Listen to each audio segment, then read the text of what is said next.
Hello friends, welcome back to my channel sweet and spice. ஆமா, இன்னைக்கு தீபாவளி ஸ்பெஷலா அதிரசம் தான் பார்க்க போறோம். தீபாவளினாலே கண்டிப்பா அதிரசமும் முறுக்கும் இல்லாம இருக்காது. எல்லாருக்குமே அதிரசம் ரொம்ப பிடிக்கும். ஆனா செய்யறதுக்கு பயப்படுவாங்க. ஏன்னா கொஞ்சம் பாகுபதம் மாறிடுச்சு அப்படின்னு சொன்னாலே நமக்கு அதிரசம் வராது. அதை போட்டு பொரிக்கும் போதே எல்லாம் உடஞ்சி போயிடும். இதுக்கு பயந்துட்டு இருந்தா நம்ம செய்யாம இருக்க முடியாது இல்லையா? அதனால நம்ம இப்போ ஒரு கொஞ்சமா நம்ம ஃபர்ஸ்ட் செஞ்சு பார்ப்போம். வாங்க, பிகினர்ஸ் கூட ஈஸியா செய்யற மாதிரி நான் இன்னைக்கு உங்களுக்கு சொல்லித்தரேன். இதை செய்கிறதுக்கு நான் மாவு பச்சரிசி 1/2 கிலோ எடுத்திருக்கேன். இந்த டம்ளரில் கரெக்டாக 1/2 கிலோ வருது. 1/2 கிலோ எடுத்து நான் அதை நல்லா வாஷ் பண்ணிவிட்டு கரெக்டாக 1 hour நான் அதை ஊற வச்சு எடுத்துக்கிறேன். நீங்கள் எந்த கப்பு நீங்கள் எடுத்தீங்களோ அளக்கிறதுக்கு அதை நீங்கள் பத்திரமா வச்சுக்கோங்க. அதுலேயே தான் நம்ம வெள்ளமெல்லாம் நம்ம எடுக்கணும். இப்போ இது 1 மணி நேரம் நீங்கள் ஊற வச்சிங்கன்னா போதும். அதை தாண்டி கூட நேரம் வைக்காதீங்க, ரொம்ப ஊறக்கூடாது. இப்போ 1 hour ஆயிடுச்சு. இப்போ தண்ணியை ஃபுல்லாக நம்ம வடிகட்டிடுவோம். இப்போ நான் அந்த அரிதட்டில் நம்ம பெரிய ஹோல்ஸ் உள்ள அந்த அரிதட்டை எடுத்துருக்கிறேன். இப்போ நம்ம அதில் எல்லாத்தையுமே நான் வடித்து நான் போட்டுட்டேன். நான் இப்போ இதை ஒரு துணி வச்சு, காட்டன் துணியில் வச்சு ஒரு 1/4 மணி நேரம் அப்படி காய வைக்கிறதுக்கு உங்களுக்கு முடிஞ்சதுன்னா அப்படி காய வைங்க. நான் இப்போ இப்படியே தான் நான் தண்ணியை ஃபுல்லாக ட்ரெயின் பண்ணி எடுக்க போகிறேன். இது தண்ணியெல்லாம் ஃபுல்லாக இதாகிடும். நான் இப்போ இது ஒரு 20 minutes நான் இதே மாதிரி அப்படியே வச்சிடுறேன். இப்போ 20 minutes ஆகிடுச்சு. இப்போ பாருங்கள், இந்த அரிசியில் நமக்கு ஈரம் இருக்கணும், ஆனால் தண்ணி இருக்கக்கூடாது. கையில் இப்படி வச்சு பார்க்கும்போது நம்ம கையில் இப்படி அரிசி ஒட்டணும். இப்போ தண்ணி ஃபுல்லாக ஃபில்டர் ஆகிடுச்சு. இப்போ இதை அப்படியே எடுத்து நான் மிக்சியில் போட்டுக்கிறேன். இது கொஞ்சமாக இருக்கிறனால நம்ம மிக்சியில் போட்டு அப்படியே அரைச்சி எடுத்துக்குவோம். இதோட நான் ஒரு 6 ஏலக்காய் போட்டுக்கிட்டேன். ஒரு சின்ன அளவு சுக்கு எடுத்துக்கிட்டேன். அதை நல்லா நம்ம அந்த இடிக்கிற உரலில் வச்சு நீங்கள் இடித்து போட்டு அப்படி போட்டிங்கன்னா உங்களுக்கு ஈஸியாக அரைப்பட்டுரும். நீங்கள் மாவு அரைக்கும் போதே இதை போட்டுருங்க. சில பேர் பாகு காய்ச்சும் போது போடுவாங்க. அதில் பார்க்க நீங்கள் மாவுலேயே போட்டிங்கன்னா மாவு நல்லா வாசமாக இருக்கும். இப்போ நம்ம இதை அப்படியே பவுடர் ஆக்கிக்குவோம். இது எப்படி இருக்குன்னா கொஞ்சம் லைட்டாக குறைன்னு, அந்த என்ன சொல்கிறது, ரொம்ப அந்த ஒரு மாதிரி நைஸாக இல்லாமல் லைட்டாக குறைன்னு இருக்கும். இது நான் இந்த பதம் எனக்கு கரெக்டாக இருக்கும்னு நான் இதை அப்படியே ஸ்டாப் பண்ணிக்கிட்டேன். இப்போ நான் அதை ஒரு மிக்சிங் பவுலில் நான் அதை அப்படியே மாற்றிக்கிறேன். நான் இந்த மாவு இப்போ அரிக்க போகிறது கிடையாது. எல்லோரும் அரித்து செய்வாங்க, இந்த சலிச்சு போட்டு செய்வாங்க. நான் இதை சலிக்காமல் இதை அப்படியே நான் செய்ய போகிறேன். ஏன்னா எனக்கு அதிரசம் இந்த சாப்பிடும்போது கொஞ்சம் நரன்னு இருக்குந்தா தான் நம்ம அந்த கடிப்பட்டு சாப்பிடும்போது தான் அது நல்லா இருக்கும். மாவாக இருக்கிறத விட நீங்கள் இப்படி சாப்பிட்டு பாருங்கள், ரொம்ப நல்லா இருக்கும். அதனால் நான் கொஞ்சமாக அந்த மாவு லைட்டாக அந்த நரன்னு எடுத்துக்கிட்டேன்.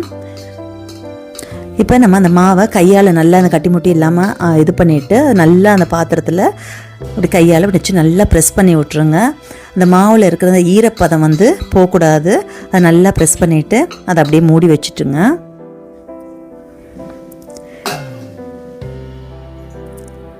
இப்போ நம்ம பாகு காய்ச்சிக்குவோம். நான் பாகு காய்ச்சறதுக்கு ஒரு மண்டை வெல்லம் எடுத்துருக்கிறேன்.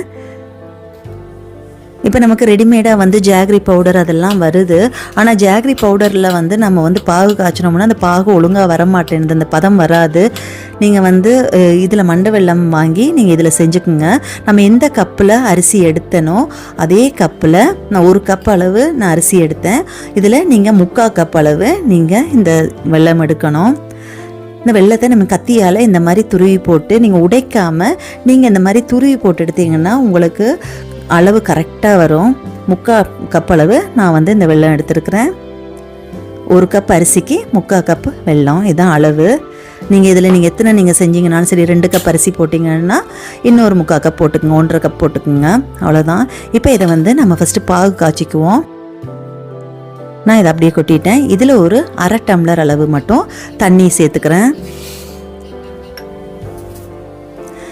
சேர்த்துட்டு ஃபஸ்ட்டு இந்த வெல்லமெல்லாம் கரையிறதுக்கு ஒருக்கா நல்லா கொதிக்க விட்டுருங்க.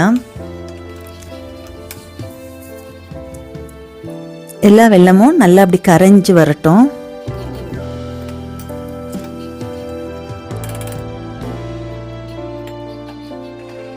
இப்போ இது நல்லா கரைஞ்சிடுச்சு. நான் அடுப்பை ஆஃப் பண்ணிவிட்டு இதை நான் ஒரு தடவை ஃபில்டர் பண்ணிக்கிறேன். ஏன்னா அதுக்குள்ளே நிறைய தூசிகள் ஏதாவது இருக்கும், கல்லுகள் ஏதாவது இருந்துச்சுன்னா ஃபில்டர் பண்ணிவிட்டு அந்த பாத்திரத்தை ஒரு அலசிட்டு திருப்பி நீங்கள் அந்த பாகு எடுத்து அதில் விட்டுக்குங்க. இப்போ இதை நல்லா காய்ச்சுங்க. பாகு பதம் மாறவே கூடாது. கரெக்டான பதத்தில் இருந்துச்சுன்னா உங்களுக்கு அதிரசம் ரொம்ப சூப்பராக வரும். நம்பி நீங்கள் செய்யுங்க. பிகினர்ஸ் கூட ஈஸியாக செஞ்சிடலாம். நம்ம பயந்து உட்காரவே தேவையில்லை.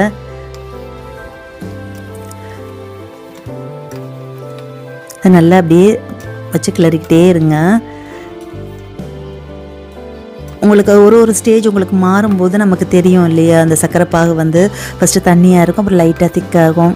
அப்படியே நமக்கு பதம் தெரியும் இல்லையா, கொஞ்சம் திக்காகிற வரைக்கும் அப்படியே கொஞ்சம் கிளறி விடுங்க. ரொம்ப திக்காகாமல் ஒரு ஸ்டேஜில் நம்ம வந்து பார்த்துக்கலாம்.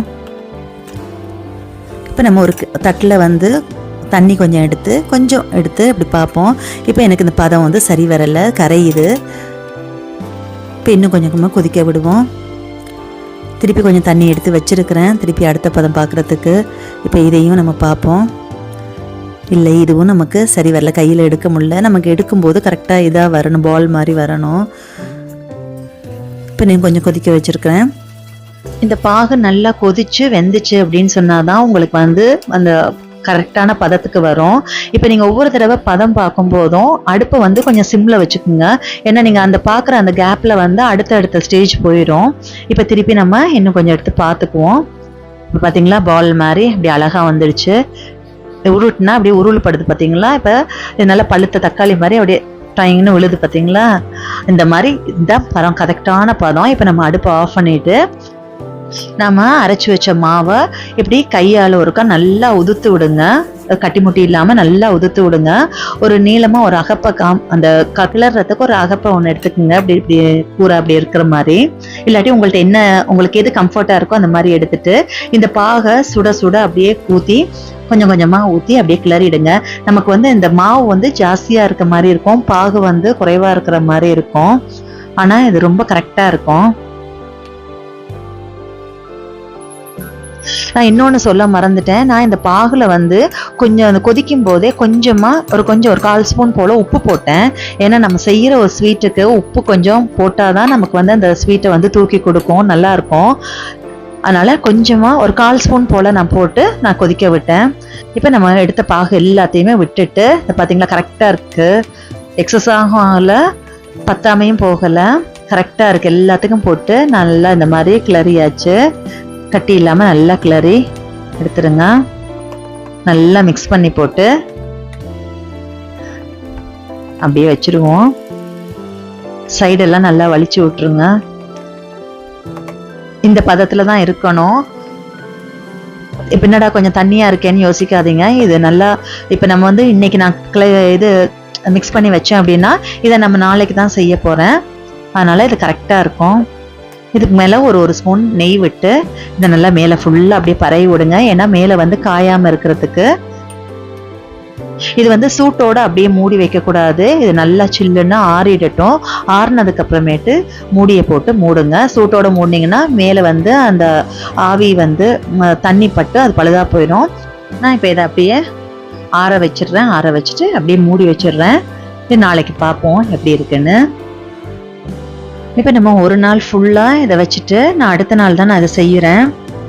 பார்த்தீங்களா, மேலே இந்த மாதிரி தான் இருக்குது. இப்போ நம்ம இந்த மாவை நல்லா மிக்ஸ் பண்ணி விடுவோம். பார்த்தீங்களா, நம்ம கரைச்சி வைக்கும்போது கொஞ்சம் தண்ணியாக இருந்துச்சு. இப்போ நல்லா இறுகி கரெக்டான பதத்துக்கு வந்துடுச்சு. நீங்கள் ஒரு சின்ன கிண்ணத்தில் கொஞ்சம் எண்ணெய் எடுத்து வச்சுக்கோங்க. கையில் கொஞ்சம் லைட்டாக எண்ணெயை தடவிட்டு நம்ம இதை எடுக்க கரெக்டாக இருக்கும். நான் கொஞ்சம் உங்களுக்கு எடுத்து காட்டுறேன் பாருங்க. நம்ம இப்படி உருண்டை பிடிக்கும் போதே சாஃப்டா நல்லா வந்துடுச்சு. இப்போ இதை நம்ம ஒருக்கா மிக்ஸ் பண்ணி கொடுத்துட்டு நம்ம பொரிக்க ஆரம்பிப்போம். அதுக்கு முதல்ல அடுப்பை பற்ற வச்சு ஒரு சட்டியை வச்சுக்குவோம். எண்ணெயும் ஊற்றிடுவோம். நம்ம ஒன்று தானே பொரிச்சு எடுக்க போகிறோம். அதனால நான் சின்ன சட்டியை வச்சிருக்கிறேன். பொரிச்சு எடுக்கிற அளவுக்கு நீங்க எண்ணெயை விட்டுக்குங்க. நான் இந்த வாழை இலையில தான் தட்டிக்க போறேன். அதனால கொஞ்சமா எண்ணெய் தடவிக்கிறேன். வாழை இலையில எண்ணெயை தடவிட்டு கைக்கு கொஞ்சம் எண்ணெயை தடவிட்டு நீங்க கொஞ்சமா சின்ன ஒரு உருண்டையா எடுத்து நம்ம அதுல வச்சு தட்டி எடுத்துக்குவோம். வாழை இலை கிடைக்கலன்னா அதாவது பாலித்தீன் கவர், திக் பாலித்தீன் கவர் இல்லாட்டி பால் பேக்கெட் கவர் ஏதாவது ஒண்ணுல நீங்க எண்ணெயை தடவிட்டு ஈரமில்லாத கவர்ல நீங்க எண்ணெயை தடவிட்டு இந்த மாதிரி எடுத்துக்குங்க. நான் இந்த சைஸ்ல ஒரு பால் எடுத்து இப்படி தட்டுவோம். தட்டவே நல்லா ஈஸியா ஸ்மூத்தா வருது. சில பேர் வந்து அப்படியே ஃபுல்லாக ரவுண்டாக போடுவாங்க, சில பேர் வந்து நடுவில் ஓட்டை போடுவாங்க. ஓட்டை போடுறதுக்கு காரணம் வந்து நமக்கு வந்து உள்ளுக்குள்ளே நல்லா அந்த மாவெல்லாம் வேகணும் அப்படின்றதுக்கு. இப்போ நமக்கு என்ன சைஸில் வேணுமோ அது நம்ம இஷ்டம் தான். அந்த சைஸில் நீங்கள் தட்டிட்டு ஒரு ஓட்டை ஒன்று போட்டுக்குங்க. கொஞ்சமாக மாவு எடுத்து முதல்ல எண்ணெய் சுட்டுருச்சான்னு பார்ப்போம், எண்ணெய் கொதிச்சிருச்சான்னு பார்ப்போம். இப்போ நமக்கு எண்ணெயும் கொதிச்சிருச்சு, போட்டோமா மேலே எலும்பி வந்துடுச்சு. இப்போ நம்ம தட்டி வச்ச இந்த அதிரசத்தை எடுத்து போடுவோம். அடுப்பு வந்து மீடியம் ஃப்ளேமில் தான் இருக்கணும், ஹை ஃப்ளேமில் வச்சிடாதீங்க. மீடியம் ஃப்ளேமுக்கு குறைவாக கூட வச்சுக்கோங்க, ஆனால் வந்து ஹை ஃப்ளேமில் வச்சிடாதீங்க. ஏன்னா போட்ட உடனே அது வந்து கலர் வந்து நல்லா ப்ரௌன் கலராக வந்துடும். ஏன்னா நம்ம வெள்ளை பாக விட்டுருக்கோம் இல்லையா, அதனால டக்குன்னு தீஞ்ச மாதிரி ஆகிடும். அதனால நீங்கள் நல்லா சிம்மில் வச்சுட்டு எண்ணெய் கொதிச்ச உடனே சிம்மில் வச்சுட்டு ஒன்று ஒன்றா போட்டு எடுத்துக்கோங்க. இப்படி இன்னொரு கரண்டி வச்சு மேலே நல்லா அமர்த்தி எடுத்துக்கோங்க. அப்போ தான் நமக்கு எக்ஸஸ் ஆயில் எல்லாம் வெளியில் வந்துடும். அப்போ தான் நமக்கு கரெக்டாக உள்ள வெந்தும் இருக்கும். இப்போ நம்ம அதே மாதிரி இன்னொரு சின்ன உருண்டை ஒன்று வச்சு இப்படி எடுத்துக்கோங்க. முடிஞ்சால் நீங்கள் அந்த குட்டி குட்டி பால்ஸாக நீங்கள் ரெடி பண்ணிட்டு கூட நீங்கள் வந்து ஃபஸ்ட்டு இதை தட்ட ஆரம்பிக்கலாம். ஆனால் நம்ம ஒன்று ஒன்றா தானே போட்டு எடுக்கிறோம், அதனால நம்ம உடனே இப்படி போட்டு எடுத்துக்கலாம். பாருங்க, போட்ட உடனே அப்படி பூரி மாதிரி நல்லா அப்படி எலும்பி வருது பாருங்க. மேலே ஃபுல்லாக அப்படியே உப்பி போகுது, பூரி மாதிரி வந்துடுது பார்த்தீங்களா.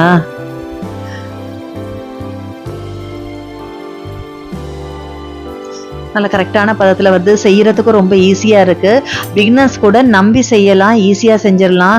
நீங்கள் ஒன்றும் இல்லை, சின்ன டம்ளரில் நீங்கள் ஒரு அரிசி எடுத்துகிட்டு கூட நீங்கள் இந்த மாதிரி செஞ்சு பாருங்கள். ஒரு டம்ளர் அரிசி எடுத்து 3/4 டம்ளர் வெல்லம் எடுத்து இந்த மாதிரி செய்யுங்க. அந்த பாகு பதத்தை மட்டும் கரெக்டாக பார்த்துக்குங்க, உங்களுக்கு எல்லாம் சூப்பராக வரும். பாருங்க, நம்ம திருப்பி போட்டுக்கிறேன். திருப்பி போட்டு இந்த மாதிரி ஒன்று ஒன்றா எல்லாத்தையுமே போட்டு பொரிச்சு எடுத்துக்குவோம். நான் எல்லாத்தையும் பொரிச்சு எடுத்துட்டு நான் உங்களுக்கு காட்டுறேன்.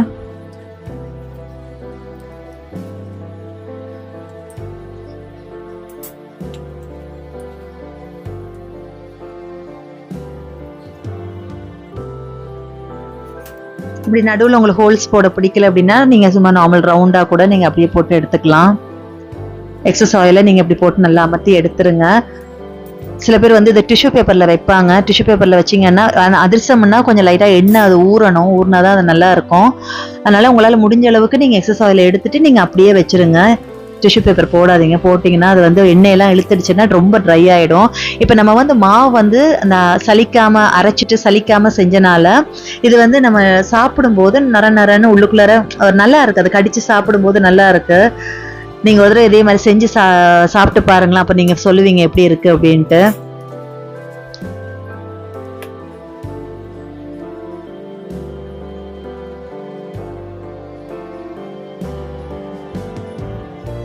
இப்போ நமக்கு ஹெல்ப் பண்ணுறதுக்கு இன்னொரு ஆள் இருப்பாங்களா இருந்தால் நம்ம பெரிய சட்டியாக வச்சு இன்னொரு ஆள் போட ஒரு ஆள் எடுக்கன்னு கரெக்டாக இருக்கும். இது நம்மளே ரெண்டுமே செய்கிறதுனால கொஞ்சம் விட்டால் கூட தீஞ்சு போயிடும். அப்போ நம்ம ஒரு கொஞ்சம் ஒன்று ஒன்றா போட்டு எடுக்கிறது தான் நம்ம கரெக்டாக வரும்.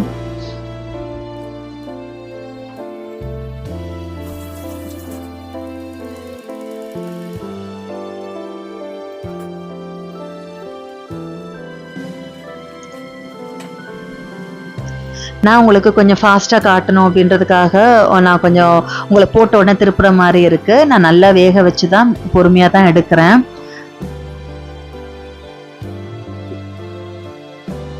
நல்லா இந்த மாதிரி எண்ணெயை எடுத்து விட்டுருங்க. அது எடுத்த உடனே உங்களுக்கு கொஞ்சம் மொறுமொறுன்னு இருக்கிற மாதிரி இருக்கும். அப்புறமேட்டு நீங்கள் கொஞ்சம் நேரம் ஆச்சுன்னா உங்களுக்கு நல்லா சாஃப்டாக இருக்கும். சாஃப்டாக ஆயிடுது, நல்லா இருக்கும்.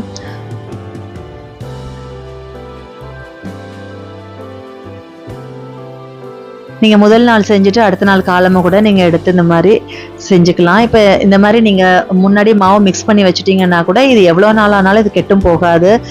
நீங்கள் எப்போ தேவையோ அந்த டீ டைமு கூட நீங்கள் இந்த மாதிரி சுட்டுட்டு சாப்பிட்டுக்கலாம். அதிரசத்தை பற்றி நிறைய சொல்லணும்னு இல்லை, எல்லாருக்கும் எல்லாம் தெரியும். இருந்தாலும் பிகினர்ஸ் வந்து இப்போ ஃபஸ்ட் டைம் செய்கிறவங்களுக்கு இது கொஞ்சம் டிப்ஸ் கொஞ்சம் கொடுத்தா நல்லா இருக்கும் இல்லையா, அதனால் நான் சொல்கிறேன்.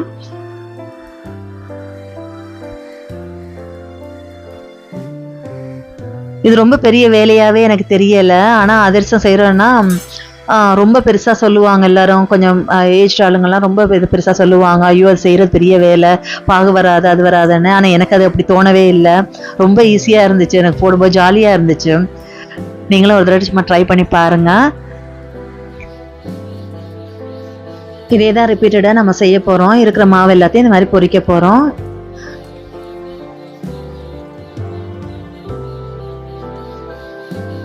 இப்போ நான் எல்லாத்தையும் பொரிச்சு எடுத்துட்டேன். இது பார்த்தீங்களா, நம்மளுடைய அதிரசம் என்ன சூப்பராக ரெடி ஆயிடுச்சுன்னு. ரொம்ப நல்லா வந்திருக்கு, டேஸ்ட்டும் பிரமாதமாக இருக்குது.